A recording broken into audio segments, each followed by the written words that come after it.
வணக்கம் பிள்ளைகள். வணக்கம்டா. வணக்கம் சார்.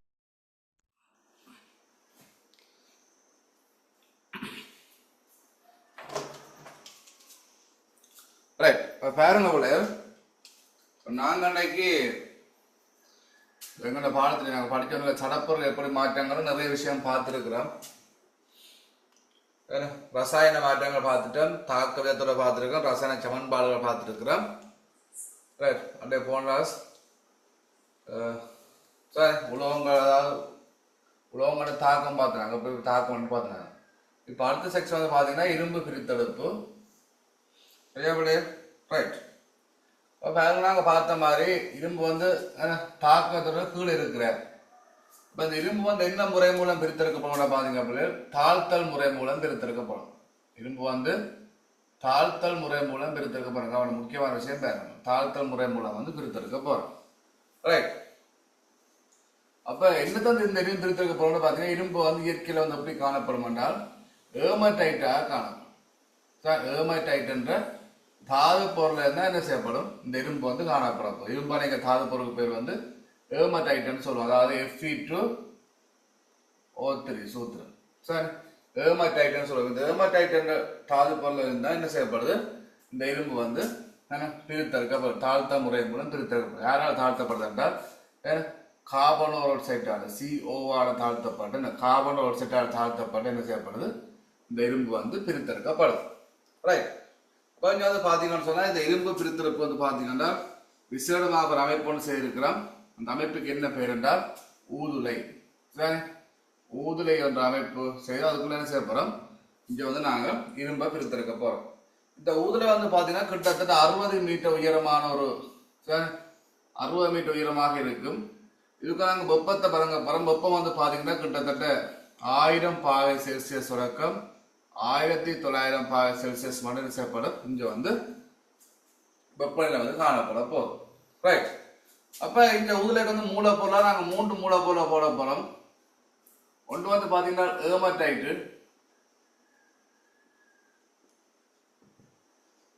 அடுத்து சுண்ணாம்புக்கல், அடுத்த கற்கல்,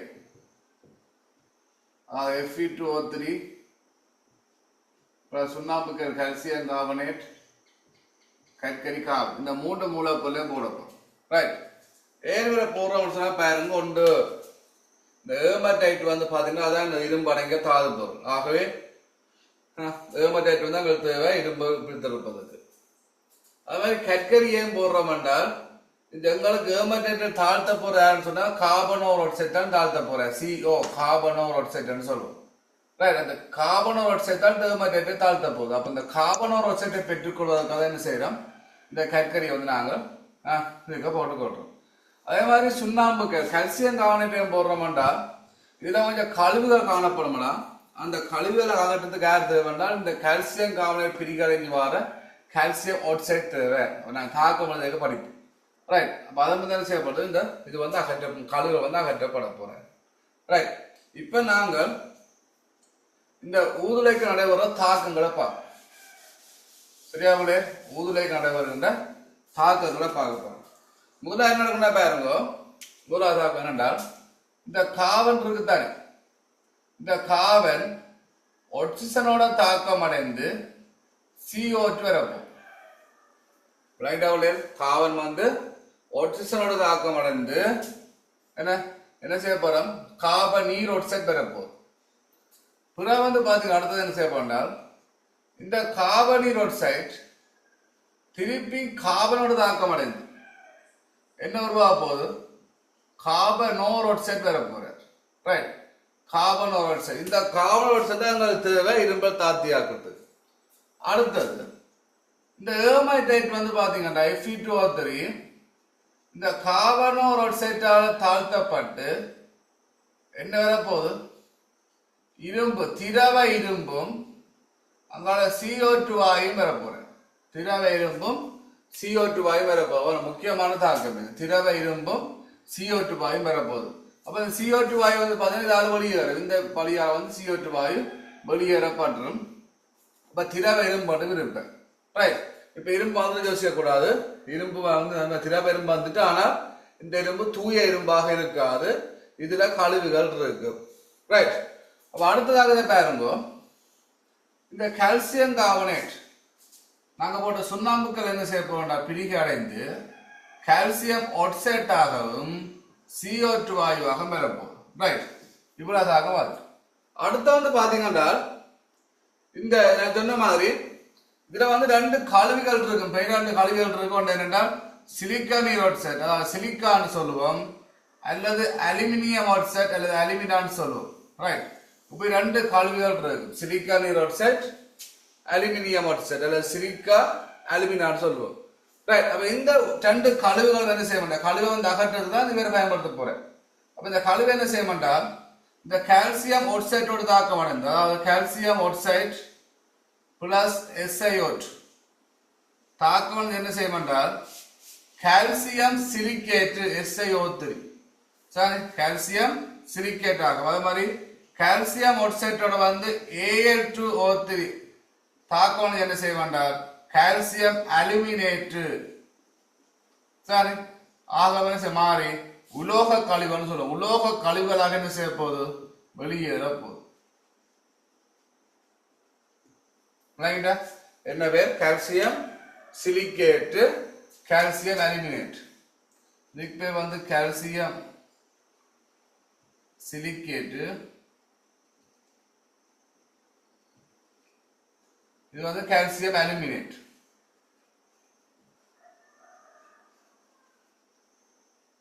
ரைட். அப்ப இந்த ரெண்டு கழிவுகள் இருக்கும், சிலிக்கா ஆக்சைடு அல்லது சிலிக்கா, அலுமினியம் ஆக்சைடு, அலுமினியம் கழிவுகள் இருக்கும். இது வந்து நேரடியாக வெளியேறாது. அப்ப இந்த கழிவாக்கத்தான் நாங்கள் சுண்ணாம்புக்கல் கொண்டே போடுறோம். சுண்ணாம்புக்கல் வந்து பிரிகளைஞ்சு வார இந்த கால்சியம் ஆக்சைடு என்ன செய்யும் என்றால் இந்த கழிவுகளோட தாக்கம் அடைந்து, அதாவது கால்சியம் ஆக்சைடு வந்து சிலிக்கா ஆக்சைடோட தாக்கம் அடைந்து என்ன செய்யுது, கால்சியம் சிலிக்கேட்டாக வருது.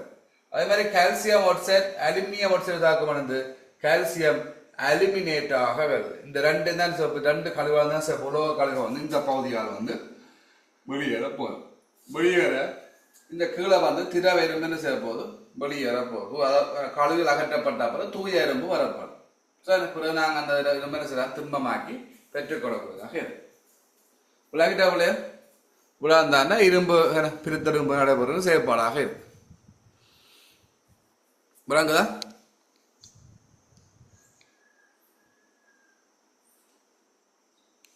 ரைட். வெளியே கொடுங்க, கரியும் போடுங்க, இரும்பு பிரித்தெடுப்பு கரியும் போடுங்க.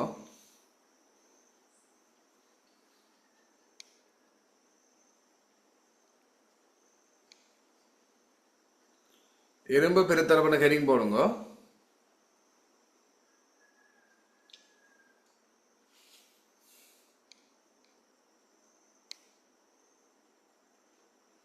கரியும் போட்டு அழி கொடுங்க.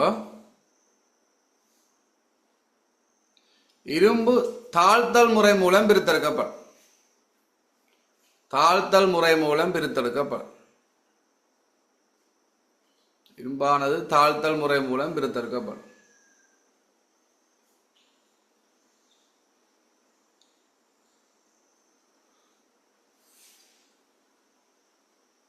தாழ்த்தல் முறை மூலம் பிரித்தெடுக்கப்படும். அது ரெண்டாவது பயன்ஸ்.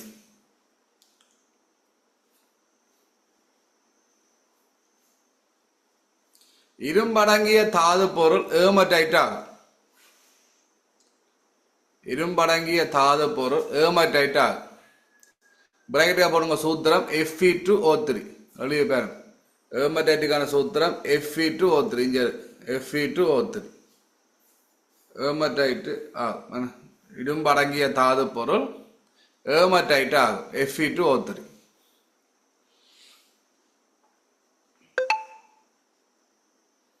அடுத்தது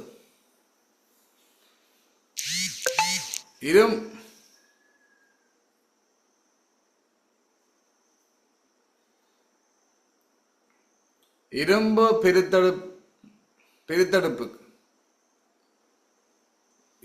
பிரித்தெடுப்புக்கு விசேடமான ஊதுலை பயன்படும். அடுத்த 3வது பாயிண்ட்ஸ், இரும்பு பிரித்தெடுப்புக்கு விசேடமான ஊதுலை பயன்படும். ஊதுலை பயன்படும்.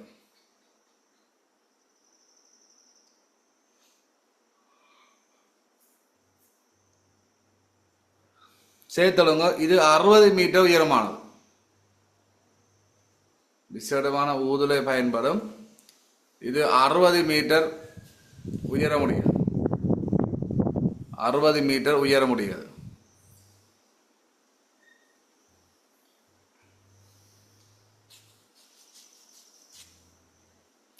அடுத்தது 4வது பாயிண்ட், ஊதுலையினுள் வெப்பநிலை. ஊதுலையினுள் வெப்பநிலை 1000 பாகை செல்சியஸ் தொடக்கம் 1900 பாகை செல்சியஸ் வரை காணப்படும். 1000 பாகை செல்சியஸ் தொடக்கம் 1900 பாகை செல்சியஸ் வரை காணப்படும். ஊதுலையினுள் வெப்பநிலை 1000 பாகை செல்சியஸ் தொடக்கம் 1900 பாகை செல்சியஸ் வரை காணப்படும்.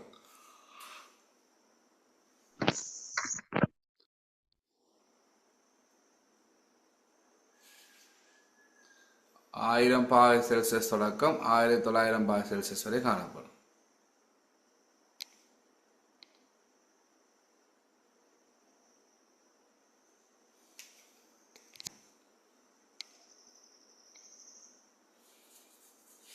அடுத்த பாருங்க, இங்கு மூலப்பொருளாக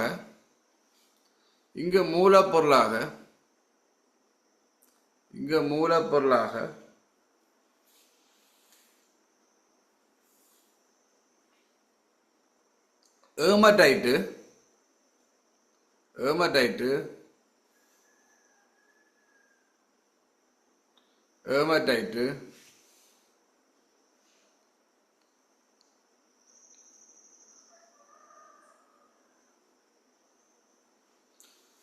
பிரேக்கை போடுங்க Fe2O3. ஏமடைட்டு பிரேக்கை போடுங்க Fe2O3. சுண்ணாம்புக்கல்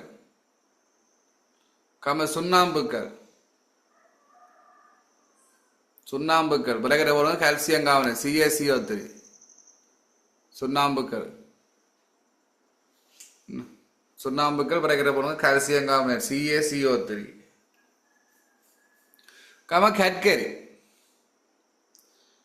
கட்கரி மேல இருக்கு பாருங்க. கட்கரி பிரேக்கை போடுங்க காவல். இங்கு hematite Fe2O3 சுண்ணாம்புக்கல் calcium carbonate Gadkari காவல் பிரேக்கை போடுங்க. ஆகிய மூலப்பொருட்கள் பயன்படும். ஆகிய மூலப்பொருட்கள் பயன்படும். ஆகிய மூலப்பொருட்கள் பயன்படும்.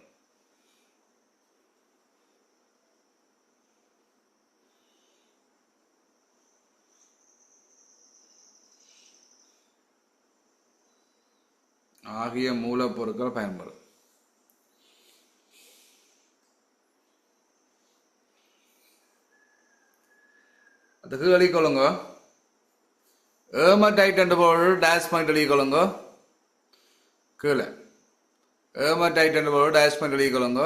அதோட பயன்களா என்னத்துக்காக நாங்கள் அந்த கொண்ட போடுறோம்ன்றதுக்காக எழுதப்போம். எக்ஸாம் கேட்கலாம் என்னென்னத்துக்காக கொண்டு நாங்கள் இந்த 3 டைம் பயன்படுத்துறோம்னு சொல்லி. அப்போ ஏமடைட் என்ற பொருளுக்கு எழுதிக்கொள்ளுங்க.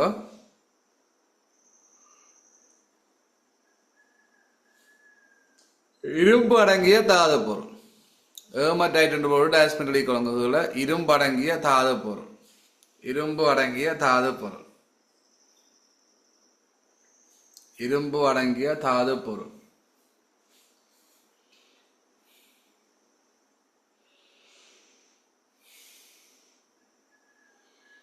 அடுத்த பாருங்க கீழே சுண்ணாம்புக்கல் கால்சியம் கார்பனேட். சுண்ணாம்புக்கல்லுக்கு போடுங்க. இரும்பில் உள்ள கழிவுகளை அகற்றுதல்.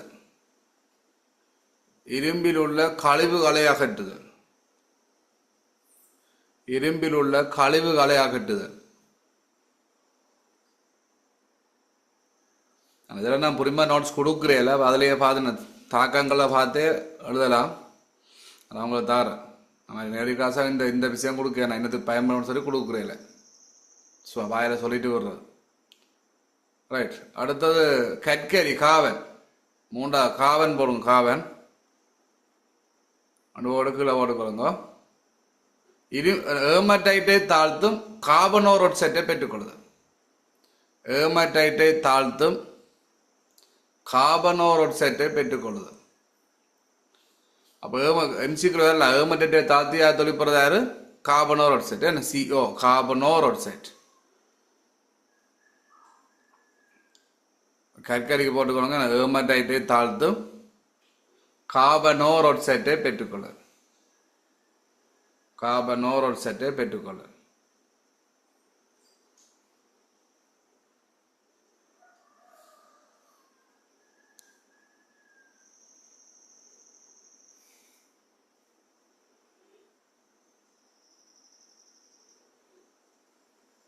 ரைட்.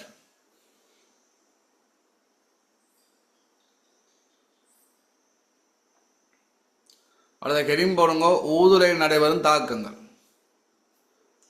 தாக்கங்கள் பாப்பா. சின்ன கெரியும் போடுங்க. ஊதுலையில் நடைபெறும் தாக்கங்கள். ஊதுலையில் நடைபெறும் தாக்கங்கள். ஊதுலையில் நடைபெறும் தாக்கங்கள்.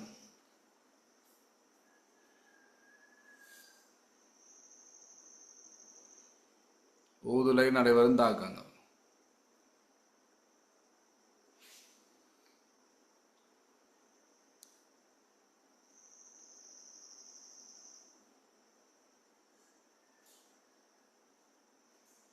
போட்டாச்சா?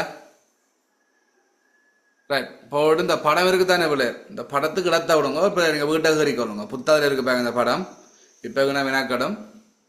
இந்த படத்துக்கு இடத்த விடுங்க. புக்கில் இருக்கு படம். இப்போ கீரியெல்லாம் நோட்ஸ் போட மாட்டேன். கிளாஸ் முடியும் நோட்ஸ் போடணும். படத்தை கீறுங்க. கீறதுக்கு இடத்த விட்டுட்டு சார் நான் ஒரு 6-7 வரி காணும் நினைக்கிறேன். இந்த படம் முதல்ல இந்த படம் கீறணும். கீறதுக்கு இடத்த விட்டு கீழிக்கொள்ளுங்க. தாக்குங்க கீழிக்கொள்ளுங்க. ஒன்று முறாதாக்கம் அளிக்கொள்ளுங்க. கற்கரியானது ஒட்சிசோடன் தாக்கம் அடைந்து CO2 தரும். முறாதாக்கம்.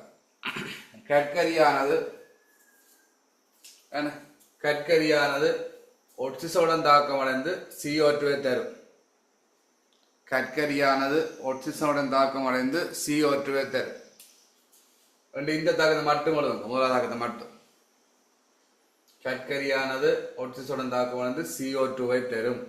அது கார்பனின் ஆக்சைடை தரும். போட்டு கீழே முதலாதாக்கத்தை மட்டும் எழுதுங்க.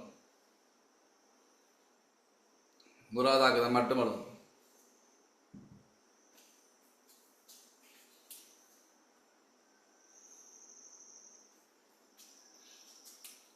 அடுத்த இரண்டாவது கார்பனீரொட்சைட் மேலதிக கார்பனுடன் தாக்கம் அடைந்து.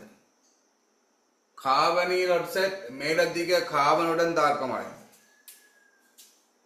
கார்பனீரொட்சைட் மேலதிக கார்பனுடன் தாக்கம் அடைந்து. கார்பனோரோட்சைட்டை தரும். கார்பனோரோட்சைட்டை தரும். கார்பனீரொட்சைட் மேலதிக கார்பனுடன் தாக்கம் அடைந்து கார்பனோரோட்சைட்டை தரும். கார்பனோரோட்சைட்டை தரும்.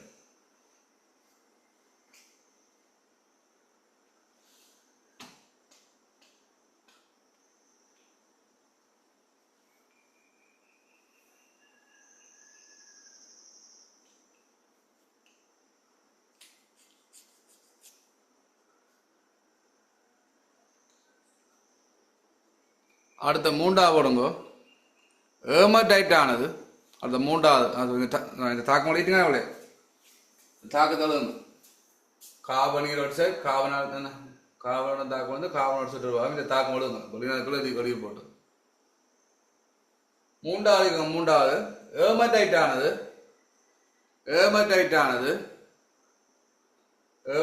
ஆனது கார்பனோரோட்சைட்டினால் தாழ்த்தப்பட்டு. கார்பனோரோட்சைட்டினால் தாழ்த்தப்பட்டு. ஏமடைட் ஆனது கார்பனோரோட்சைட்டால் தாழ்த்தப்பட்டு திரவ இரும்பும் CO2 வாயும் பெறப்படும். திரவ இரும்பும் CO2 வாயும் பெறப்படும். திரவ இரும்பும் CO2 வாயும் பெறப்படும். திரவ இரும்பும் CO2 வாயும் பெறப்படும். அந்த கார்பனோரோட்சைட்டால் தாழ்த்தப்பட்ட நொடி நீங்கள் அதுக்குள்ள கோடு போட்டு விடுங்க, அண்டர்லைன் பண்ணி விடுங்க, அல்லது ஹைலைட் பண்ணி விடுங்க. முக்கியமான பாயிண்ட்ஸ் வேறும் ஏமடைட் யாரால் தாழ்த்தப்படுன்னு கேட்பான். கார்பனோரோட்சைட்டால் தாழ்த்தப்படும். ஏமடைட்டு கார்பனோரோட்சைட்டால் தாழ்த்தப்பட்டு திரவ இரும்பும் கார்பனோரோட்சைட் வாயும் பெறும் பிறப்படம் கொண்டு போடுங்க. அதுக்கு அந்த கார்பனோரோட்சைட்டால் தாழ்த்தப்படும்ன்றதுக்குள்ள அண்டர்லைன் பண்ணி விடுங்க. பண்ணிட்டு தாக்கு தெரியக்கொள்ளுங்க. மூன்றாம் தாக்கு Fe2O3 plus 3CO அங்கே 2 Fe plus 3CO2 மூன்றாவது ஆக்குது. அழிட்டு சொல்லுங்க பிள்ளைகளா.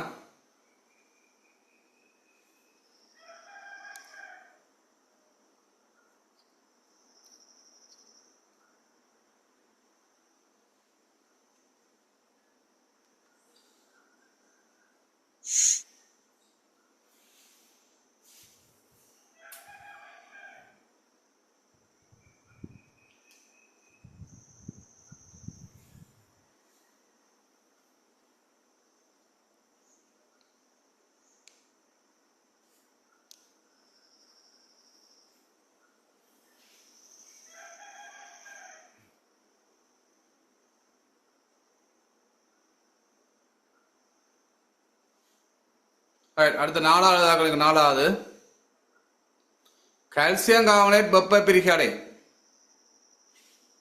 கால்சியம் கார்பனேட் வெப்ப பிரிகடை.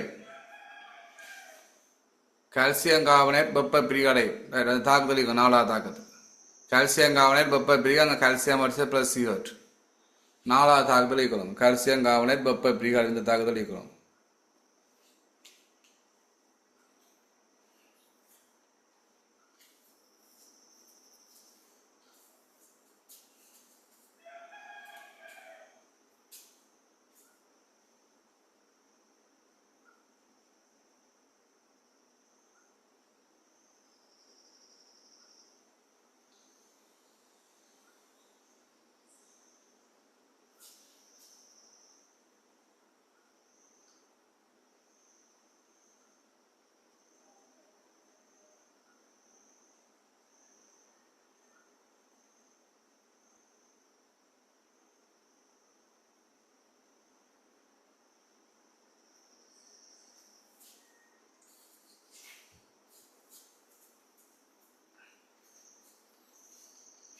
ரீடிங் அவளே நாலுதாக்கம்.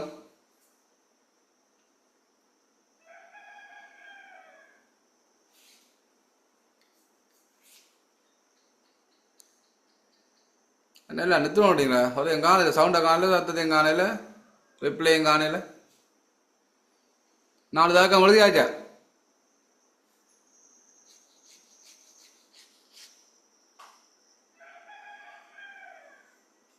Right, okay. அப்போ கீழடிக்கு அடுத்த பாயிண்ட்ஸா இரும்பில் இரும்பில்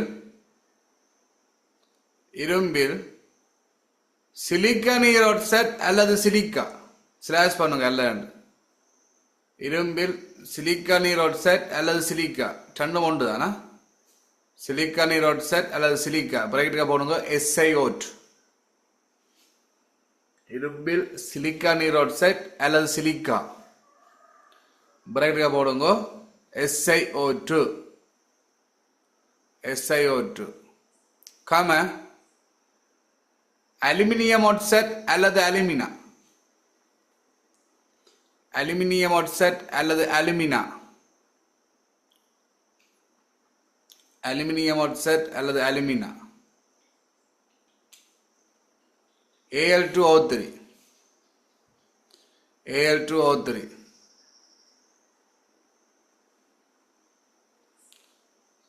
சிலிக்கா நீரோட்சைடு அல்லது அலுமினியம் ஆக்சைடு Al2O3 ஆகிய கழிவுகள் காணப்படும். ஆகிய கழிவுகள் காணப்படும். ஆகிய கழிவுகள் காணப்படும். ஆகிய கழிவுகள் காணப்படும். ரைட்.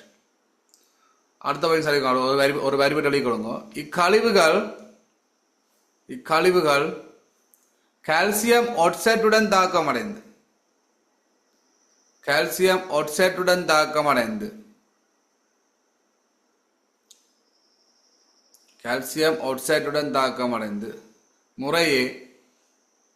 முறையே கால்சியம் சிலிக்கேட்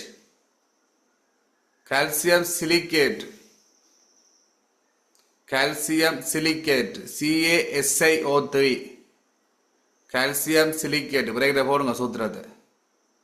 நான் தமிழில் வெளியே போட்டு சொல்லிச்சாமா வெளியே போட்டு தமிழில் எழுதுங்க. கால்சியம் சிலிக்கேட் விரைகிற போடுங்க. CaSiO3 calcium silicate calcium aluminate CaAl2O4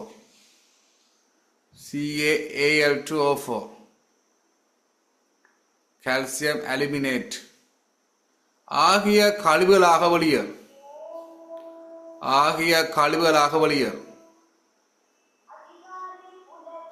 calcium silicate calcium aluminate ஆகிய கழிவுகளாக வெளியேறும். ரைட். அப்போ கீழே 2 தாக்கத்தையும் எழுதுங்க. கால்சியம் ஆக்சைடு இந்த 2 தாக்கத்தையும் எழுதி அங்கால பாருங்க அந்த உலோக கழிவுன்று இருக்கு. ரைட். அவ்வளோதான் அப்படியே எழுதிக்கொள்ளுங்க. எழுதிட்டு சொல்லுங்க பிள்ளைகள்.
ரைட். கவனிங்க பிள்ளைங்க. அப்போ இவ்வளோதான் இரும்பு பிரித்தெடுப்பு. சின்ன விஷயம் சார். நான் நிறைய கேள்வியாக வாரது. ரைட். இப்போ நான் ஒன்று கேள்வி கொண்டு கேட்கன்னு சொல்ல போகிறீங்களே. இப்போ இந்த ஒரு கேள்வி வந்த எக்ஸாமுக்கு இப்போ இந்த முறையில் வந்து இரும்பு பிரித்தரைக்க வந்து ஏற்படுற பிரச்சனை சொல்லுங்க. என்னென்ன சூழலுக்கு என்னென்ன பிரச்சனை ஏற்படும் அது நாங்கள் எழுத போகிறோம். கொப்பியில் எழுத மாட்டோம்.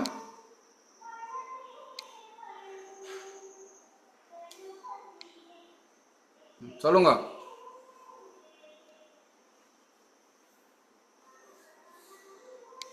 இல்லை நீங்கள் கேள்வி கேட்டால் நீங்கள் வச்சு தான் எழுதக்கூடியதாக இருக்கணும். எல்லாத்தையும் நான் எழுதி கொண்டு இருக்கிறேன் சின்ன பிள்ளைய மாதிரி. கேட்டிக்காரன் மாதிரி வேற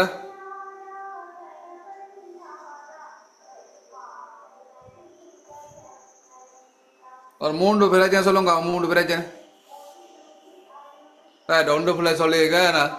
அதிக அளவு CO2 வெளியேறுது. கேட்டிங்க எல்லா இடத்துலையும் CO2 வெளியேறுது. அப்போ CO2 அதிக அளவு வெளியேறினா என்ன நடக்கும்? Right good good. ஏன்னா அப்போ CO2 அதிக அளவு வெளியேறினால் என்ன செய்யும்? அதால் CO2 ஒரு பச்சை விட்டு வாய் அதான் என்ன செய்ய போகுது? புவி வெப்பம் அடையும். ரைட் அதே மாதிரி நேரடியாக புவி வெப்பம் அடையும். ஏனென்றால் இந்த உதிரைக்கு வந்து கூட அதுக்கு 1000 பாகை செல்சியஸ் அளவுக்கும் 1900 பாகை செல்சியஸ் மட்டும் வெப்பநிலை இருக்கு. அது ஒரு அதிக வெப்பம் வந்து பிறப்பிக்கு வர சூழலுக்கு வந்து வெப்பம் இழக்கப்படும். அதனால புவி வெப்பம் அடையும். ரைட் மற்ற CO2 மற்றது சும்மா இந்த உலோக கழிவுகள் வெளியேறுது. உலோக கழிவுகள் வெளியேற வழியாக சாதாரண என்ன செய்யும்?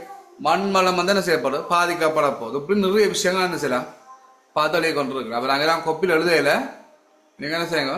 ரைட் எக்ஸாம் கேட்டால் எழுதக்கூடியதாக இருக்கும். Right okay. அடுத்த விஷயம் போடுங்க பிள்ளைகள்.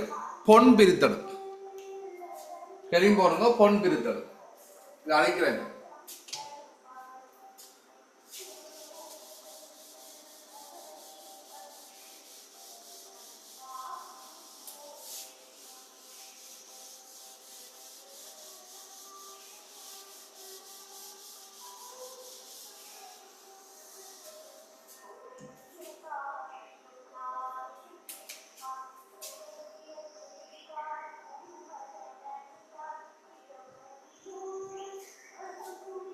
பொன் பிரித்தல்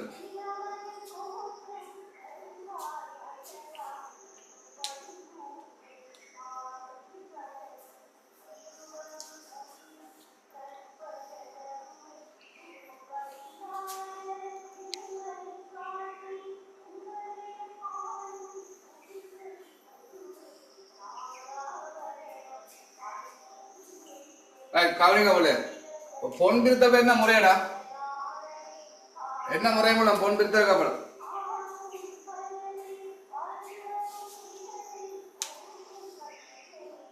பொன் பிரித்தல் என்ன முறை?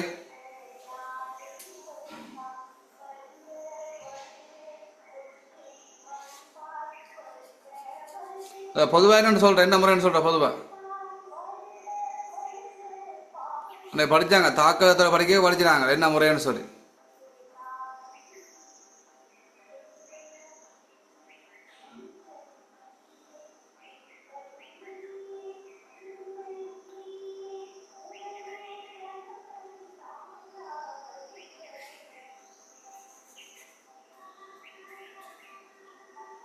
ரைட் பாத்தீங்கன்னால நீங்க படிச்சீங்க அந்த தாக்கத்தோட படிச்சாங்க. இந்த 5% கீழே மேல உள்ளாக்கள் ரசாயன முறை, 5% கீழே உள்ளாக்க என்ன முறை?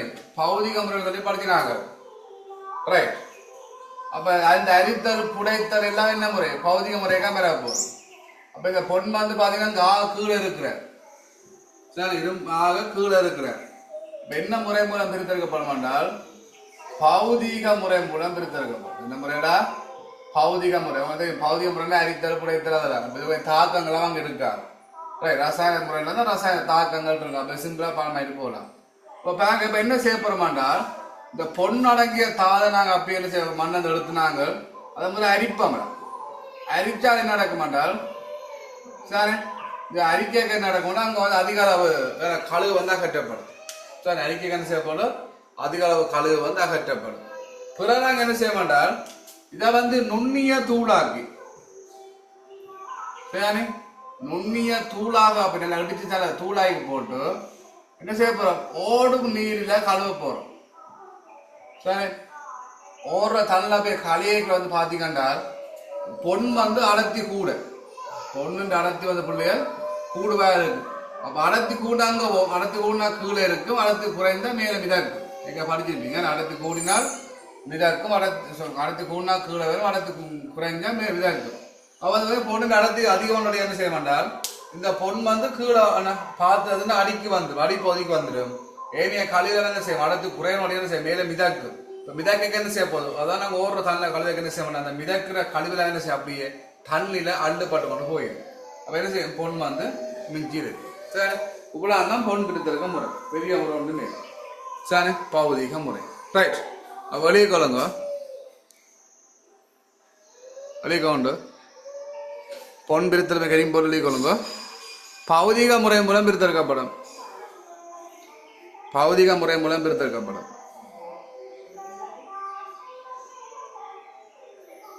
பௌதிக முறை மூலம் பிரித்தெடுக்கப்படும்.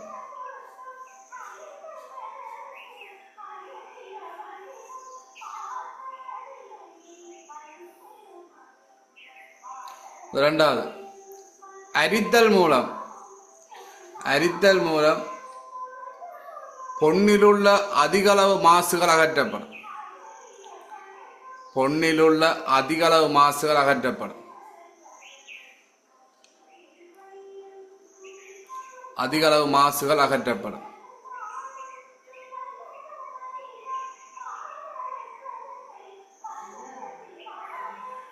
அதிகளவு மாசுகள் அகற்றப்படும். அடுத்தது பின்னர் நுண்ணிய தூளாக்கி.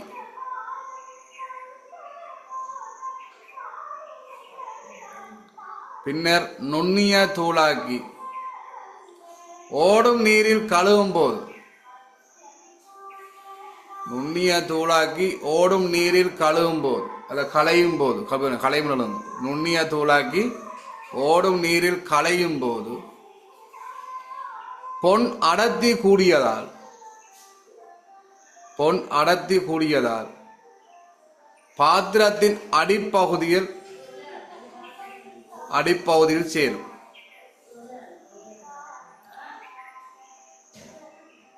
பொன் அடர்த்தி கூடியதால் பாத்திரத்தின் அடிப்பகுதியில் சேரும். ஏனைய கழிவுகள் அகற்றப்படும். ஏனைய கழிவுகள் அகற்றப்படும். சரி, இதான் பொன் பிரித்தெடுக்கிற முறை.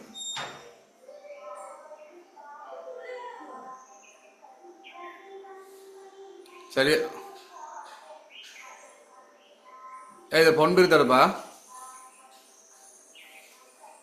திருப்பி சொல்லட்டாம பாருங்க. ஒன்று பௌதிக பொன் பிரித்தெடுப்பு பௌதிக முறை மூலம் பிரித்தெடுக்கப்படும். முதலாவது பௌதிக முறை மூலம் பிரித்தெடுக்கப்படும்.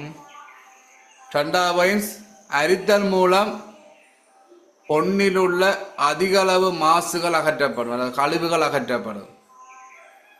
அரித்தல் மூலம் பொன்னிலுள்ள அதிகளவு மாசுகள் அகற்றப்படும்.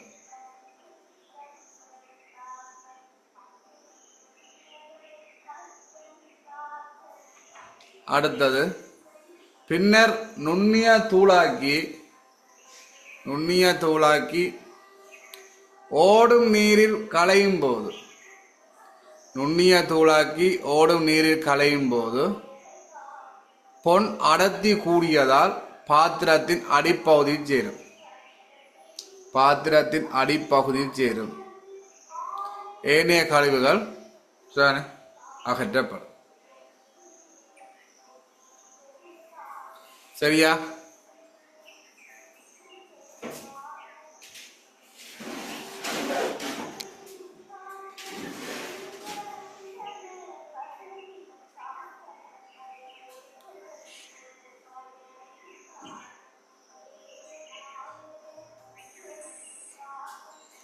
சரியா பிள்ளையர்?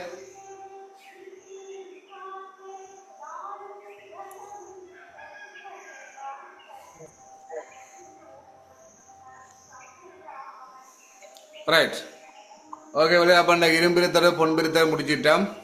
அண்ணா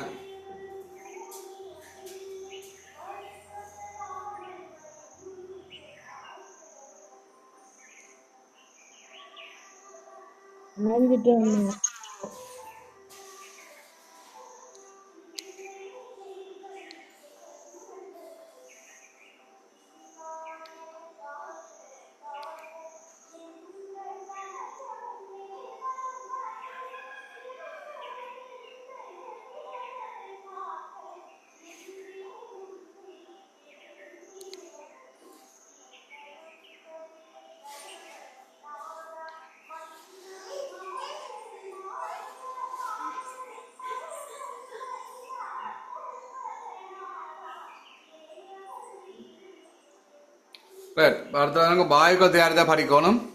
அடுத்த கிளாஸ் படிப்போம்டா. ஸோ எனக்கு டைம் இருக்குது, ஆனால் அது தொடங்கினா முடியாது. அப்போ இந்த செக்ஷன் காணும் ஒவ்வொரு செக்ஷன் படிப்போம். இந்த பாடத்தின் கடைசி விஷயம் வந்து பாய்கள் தயாரித்தல். அதில் நாங்கள் ஐதரசம் வாயு, ஒட்சிசம் வாயு, CO2 வாயு, சரி 3 வாயு நாங்கள் தயாரிக்க பார்க்க போகிறோம். அடுத்த கிளாஸ் வந்து பார்ப்போம். சார் இப்போ வியாழக்கிழமை முடிய, ஸோ நாளை பின்னேரம் இருக்கு, நாளை பின்னேரம் வியாழக்கிழமை முடிய 3 நாள் முடிஞ்சிடும். வார ஞாயிற்றுக்கிழமை பெரும்பாலும் எக்ஸாம் நடக்குமாடா. அப்போ எக்ஸாமுக்கு ரெடியாக வாங்க. இந்த பாடத்துனா நம்ம முதலாவது அளவு பயிற்சி வார ஞாயிற்றுக்கிழமை தொடங்குது. நேரடி கிளாஸ் கூட வார ஞாயிற்றுக்கிழமை நடக்குது. இப்போ நீங்கள் அதுக்கேற்ற மாதிரி ரெடியாகுங்க. இந்த பாடத்துக்கு தெரிந்தால் நாங்கள் ஏற்கனவே சொல்லியிருக்கிறேன், ரேங்க் பண்ணப்பட்டு என்ன எக்ஸாம் வச்சு அழகழகாக ரேங்க் பண்ணப்பட்டு பரிசு இருக்கும். உங்கள் 9ஆம் ஆண்டு கிட்டத்தட்ட நீங்கள் 8,000 ரூபா பரிசு மட்டும் எழுவதற்கான சான்ஸ் இருக்குது. சார் 8,000 ரூபா பரிசு, காசு பரிசு, அதோட மெடல், சாம்பியன் என்ன, அதோட கொஞ்சம் ப்ரைஸ் வெல்றதுக்கான சான்ஸ் இருக்குது. அப்போ ஒவ்வொரு அளவு பரீட்சைக்கும் உங்களுக்கு என்ன ஃபர்ஸ்ட் ரேங்க் வர பிள்ளைக்கு மட்டும் தான் ப்ரைஸ் இருக்குது. அதுக்கிட்ட மாதிரி எக்ஸாம் நடக்கும். ரெடியாகி கொண்டுருங்க. ஓகேடா, ரைட், ஓகே பிள்ளைகள், பாய்.